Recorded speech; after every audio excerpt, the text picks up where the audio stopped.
Do you have an idea of how many tanks are actually in here at this point? It's over 300. To me, it just feels like a little bit of stickiness. We're here with Scott and Hannah. She's kind of run with the freshwater side of the hobby, wherein I'm the saltwater guy. We import fish from all over the world. Blue line trigger is the only fish that has ever made me bleed. Remoras are the fish that you see riding the rays and whales and sharks. She's so happy. Hi. Hi. Hello. We're here with Scott and Hannah, who own and operate the local fish store in Morton Grove, right outside of Chicago. What is this over here? So that's a remora. That's one of the bad ideas that I have a hard time resisting. Why is it a bad idea? Because most of our customers who want to purchase them don't have enough space in their aquarium for them. I see. Is this like suction? It is, and it's the top of his head, not, That's unlike the top of his head. Remoras, they're an elasma branch. They're the fish that you see riding the rays and whales and sharks and eating all the scraps. Yeah. This guy, he's a Vlamingii Tang. He's probably going to be somewhere around that size by the time he's done growing. Wow. That's a theme with a lot of the saltwater fish, is we shoot for the smallest ones we can.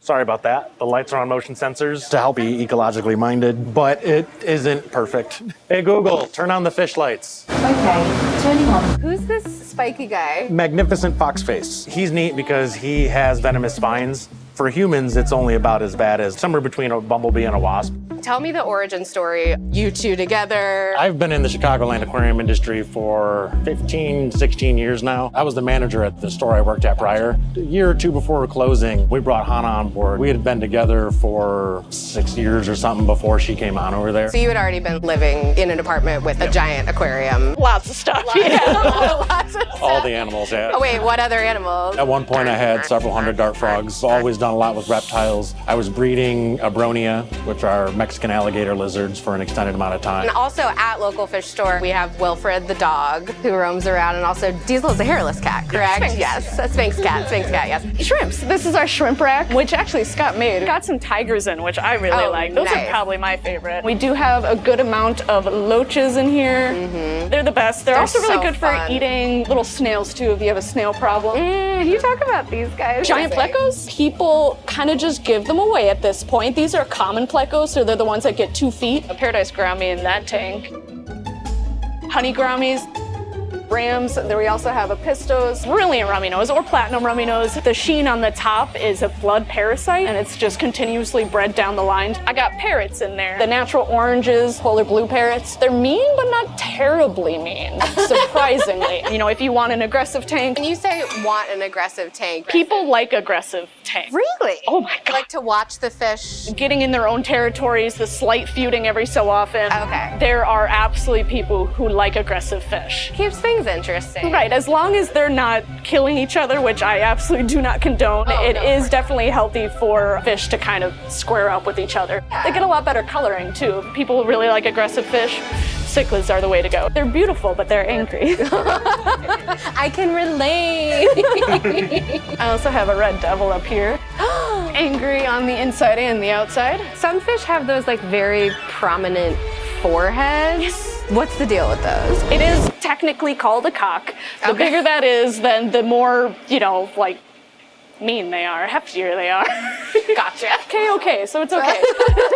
I started when I was 9 years old with saltwater aquariums. I've had them most of the time until now, almost 25 years of fish keeping. Wow. It's always just been about animals. I knew ever since I was a kid, it was just animals in general. I had spent 10 years at my previous store. I had met a lot of people that were eager to see me do something with my own project, to such an extent that I had a couple of my local customers help finance the business just to get things going. At the first 6 months we were building out the store, me and Hannah just kind of lived here on site. It was a experience to say the least. 1, 2, 1, 2, 3, 4.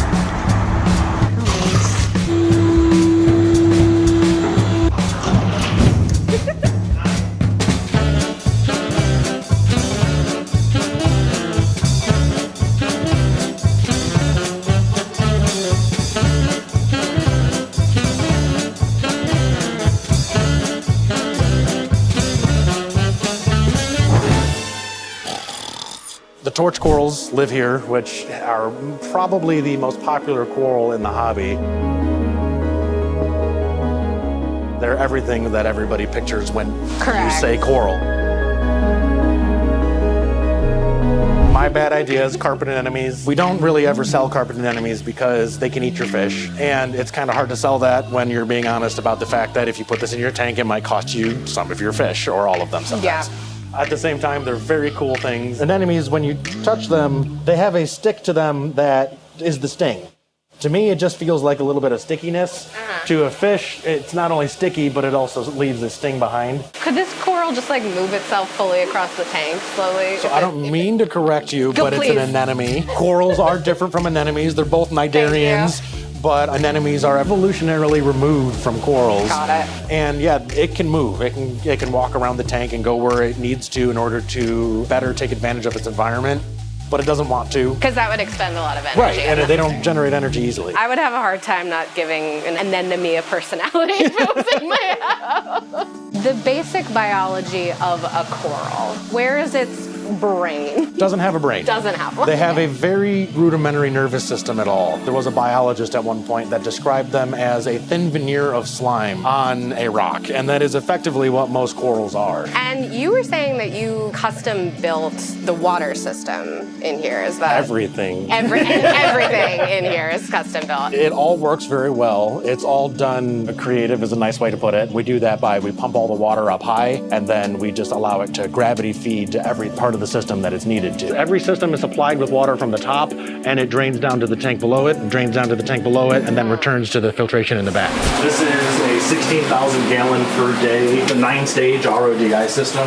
This is the same type of system that you would see in a modestly sized hospital. Freshwater, reef water, saltwater, and then an auxiliary vat. I'm an ecologically minded person. At the end of the day, a little conflicting by removing all of the things from the environment. It's a net positive, I think, because we educate people on it. Oh, since you like axolotls. There he is. Are they classified as a fish or a lizard? I actually don't even know. More of a prepubescent salamander. He's just derpy. He's They a little always weird. get themselves into the strangest positions and then just stay there. Yes, yeah, they got character. They really do. Yeah. They're really fun. do. They're like little water puppies. Yeah. These are just our little grow out tanks. Some nice angels in them, but we just use these tanks to really properly grow out some plants that we keep on hand all the time. Got some tetras. The black neons in here. Again, we had a super my God. super large shipment come in. So 100, 150 of each fish, which is really satisfying. Oh my God, are these discus? Yep. I got babies up here, a couple up there. They have the most like human faces. I never noticed that. You're so right. Oh my God. I also have some freshwater pipefish in there too. I don't know that I've ever seen one of those before. Like a stretched out seahorse. Literally, yeah, they are related to seahorse. They are? Yeah, Okay. yeah, we got a couple Amazing. down in there. But all of these are our easiest fish, if you will. Glow tetras, glow danios are really probably with the kids. the little rave tank down here. Yeah, right front and center. 2, 4, 6, 8 tanks are all of our live bearers. For a second. They are our most popular fish. Same with the guppies. We have the females and the males. Hi. I've done a lot of study into microbial ecology. Finding the crossover between that and the animal hobby is my primary hobby. To view your aquarium as something that's maintaining a petri dish, and it happens to have other cool things in it at the same time. So when you're trying to find something that's eating your corals, it really helps to be able to see their gut full of fluorescent proteins from your coral. Panther grouper, they're adorable. They have a kind of goofy way of swimming, kind of like a clownfish. Yeah. And they entrap a whole lot of people into ending up with massive aquariums because of it, because they do get massive. And because they're polka dotted and cute, people will commit to them early on and then wind up with a 250-gallon tank. Who is this? Zebra moray eel. Oh One my of the best eels suited to captivity because they will not and do not eat fish. And they're also nearly blind.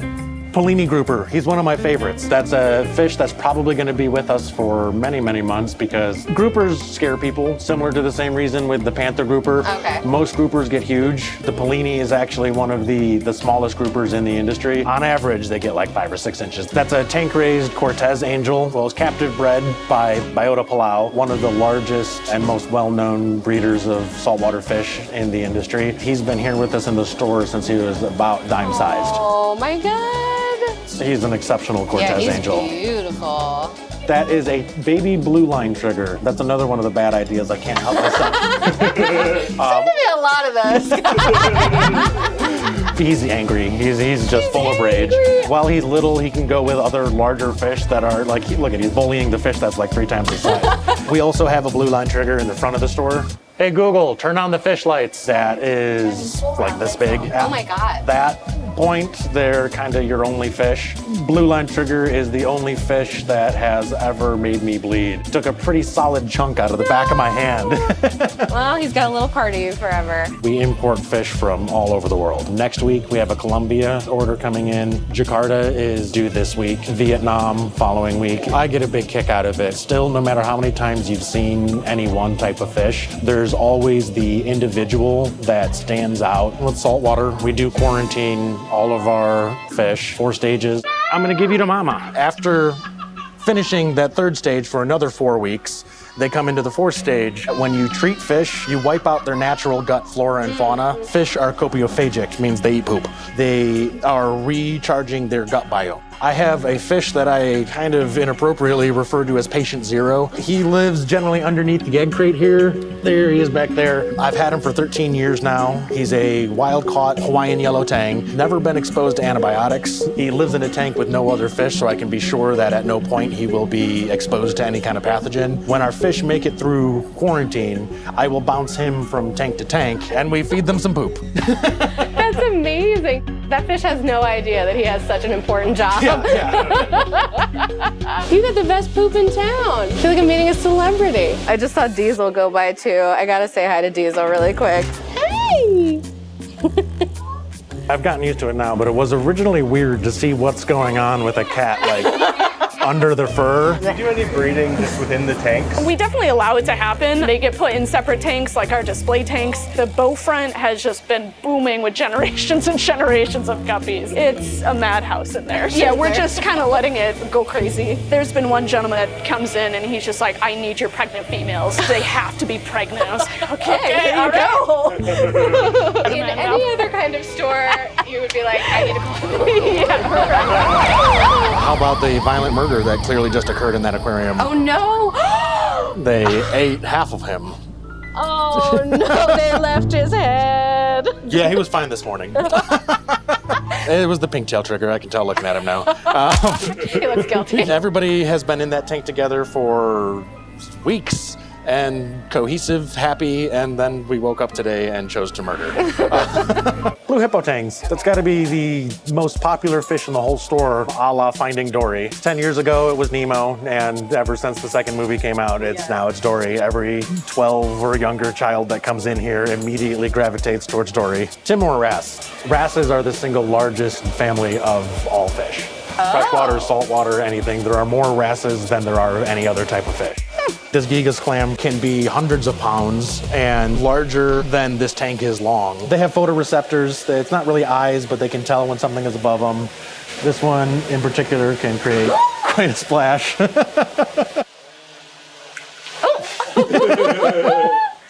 would be doing that all day. Is this a baby lionfish? It is. Oh my God. Similar to Foxface, that top row of spines is venomous, heavily overstated in the level of their toxicity. Do you want to get something of hand feeding the Caiman lizard? Oh, that'd be great. He's very well trained. In the wild, they are molluscivores, meaning they eat primarily clams and snails. Oh mollusks. boy. He's on a frozen diet mostly, but he still goes nuts over the occasional snail. And he's very well trained to come get him every time he sees him. Oh my God. Oh my God, he's so happy. It really is just a huge passion to help people in their hobbies and just bringing the love of fish, of animals, of plants, of general care of things that are not humans to other people. A lot of people are very nice when they come here and say how nice it is to have people that care, because we really do care. It's an awesome hobby, and I'm glad that we can show that to people.